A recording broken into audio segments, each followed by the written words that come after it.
पुणे स्वारगेटमध्ये घडलेली घटना फक्त संतापजनक नाही तर चक्रावून टाकणारी आहे.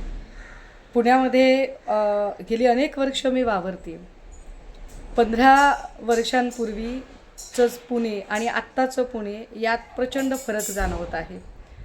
10-12 वर्षापूर्वी जर पुण्याच्या शिवाजीनगर बसस्टँडवर आम्ही उतरलो आणि रिक्षा करायची ठरवली, रात्री अपरात्री जरी रिक्षा घेतली तर शिवाजीनगर पोलीस चौकीचे पोलीस यायचे आणि रिक्षाचा नंबर नोंदवून घ्यायचे. आपण सुरक्षितपणे घरी पोचू ही महिलांना हमी होती. मात्र ते वातावरण हळूहळू बदलत चाललंय. पुण्यातली कायदे सुव्यवस्थेची पकड अत्यंत सैल होत चाललेली आहे. पोलिसांचा धाक नावाची गोष्ट तर आता काही उरलेलीच नाही आहे.